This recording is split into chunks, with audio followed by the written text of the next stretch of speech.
Why isn't Russia using its two Superjets? Russia has committed everything to the war. It has pressed all kinds of hardware into service. Everything short of nukes has been used in Ukraine. Well, almost everything. There's a notable and glaring exception: Russia's two most advanced fighter bombers. Neither the Su-57 nor the Su-75 have been deployed. Ukraine's air force is small, battered, and old. So what is Russia afraid of? Let's start with the Sukhoi Su-57 Felon. The aircraft has not been recorded in Ukrainian airspace, but it's possibly been used at standoff ranges. These missions have been limited to flying over Russian territory. The jet has launched long-range missiles into Ukraine.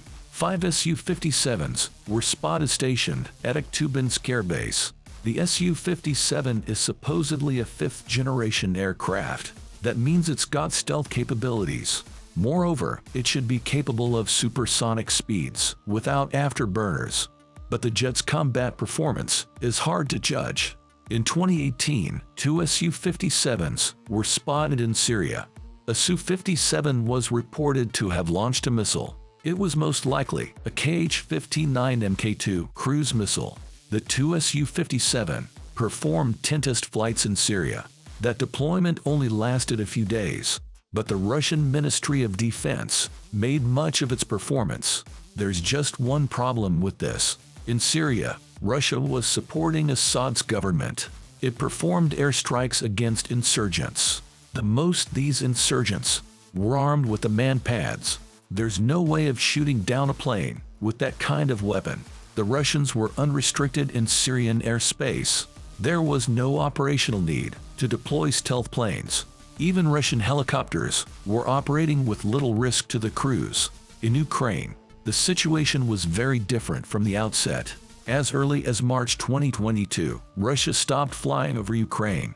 The reason was simple: integrated air defense. The Ukrainians had a robust, if outdated, air defense system. Russia lost more than 40 aircraft in the first month of the invasion. Since then, it has only deployed its planes from standoff ranges. That means staying outside the range of Ukrainian SAMs. Of course, Ukraine's air defense capabilities have only grown.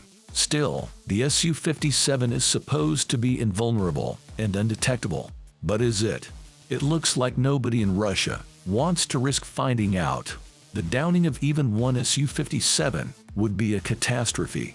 According to British intelligence, Russia is avoiding reputational damage.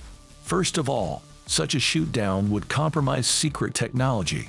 Secondly, it would be PR disaster. But most importantly, it would hurt Russia's export prospects. There were high hopes in Russia of building an export variant of the Su-57s. But even now, it looks like no one is interested. The primary buyer of advanced Russian weapons was India, but it's looking for new aircraft suppliers. Now, what about the Su-75? The Sukhoi Su-75 checkmate is even more advanced than the Su-57. It's also a fifth-generation stealth fighter. But unlike the Su-57, the Su-75 is a single-engine aircraft. The problem is, it doesn't exist. Russia unveiled a mock-up at the 2021 Max Air Show. The Su-75 was touted as Russia's answer to the F-35, but it was never built. In 2022, 4 prototypes were announced for 2024. The problem is, the aircraft relies on foreign avionics. Russia has been banned from buying foreign electronics. So the unique domestic stealth jet is still in the mock-up stage.